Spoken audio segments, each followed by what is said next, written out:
Berikut adalah kisah yang sangat mengerikan. Mengapa ini bisa terjadi? Mari kita simak cerita berikut ini. Dan jangan lupa, like dan subscribe.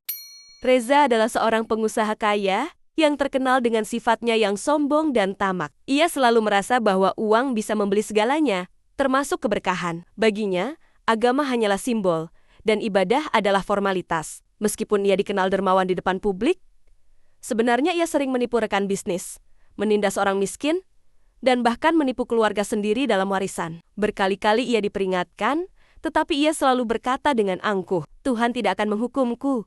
Aku sudah terlalu sukses untuk itu."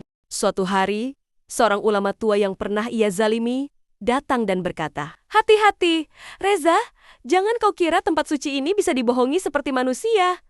Azab bisa datang kapan saja." Namun, Reza hanya menertawakan peringatan itu. Ketika ibunya meminta Reza menemaninya berhaji, ia menolak berkali-kali. Namun, setelah desakan dari keluarga dan untuk menjaga citra bisnisnya, ia akhirnya setuju. Namun, niatnya bukan untuk ibadah, melainkan untuk berlibur dan pamer kekayaan. Reza naik pesawat kelas 1, menikmati kemewahan dengan santai, sementara jamaah lain membaca doa dan bersyukur. Ia memandang mereka dengan remeh. Setibanya di Makkah, ia memilih hotel bintang 5.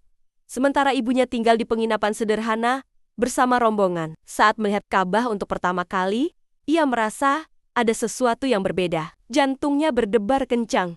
Udara di sekelilingnya terasa lebih panas. Tapi ia mengabaikan perasaan itu. Pada hari pertama tawaf, Reza merasakan gatal di telapak tangannya. Lama-kelamaan, rasa gatal itu berubah menjadi panas dan nyeri. Ia melihat tangannya sekilas, ada sesuatu seperti sisik kecil di kulitnya. Ia menggosoknya hingga hilang, mengira itu hanya debu. Di sela-sela tawaf, seorang lelaki tua menatapnya tajam dan berkata, "Jangan main-main dengan tanah suci.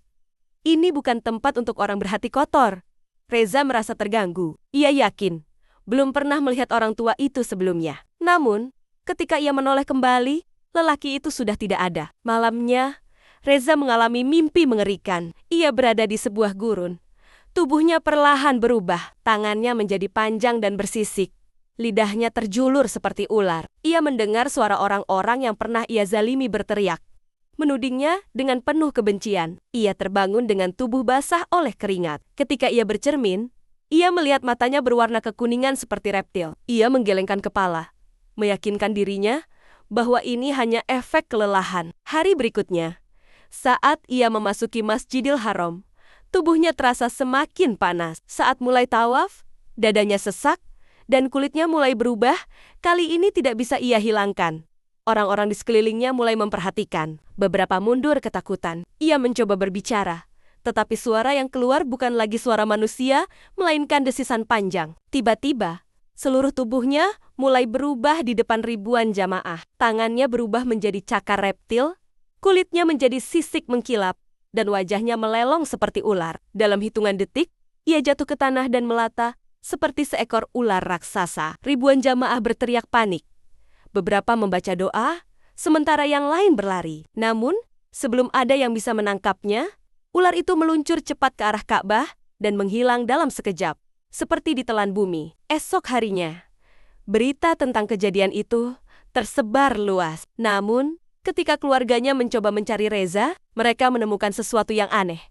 Tidak ada satupun rekaman perjalanan yang menunjukkan bahwa Reza pernah datang ke Tanah Suci. Bahkan daftar hotel tempatnya menginap tidak mencatat namanya. Hanya satu hal yang tersisa, seorang petugas masjid menemukan sesuatu yang aneh di tempat kejadian.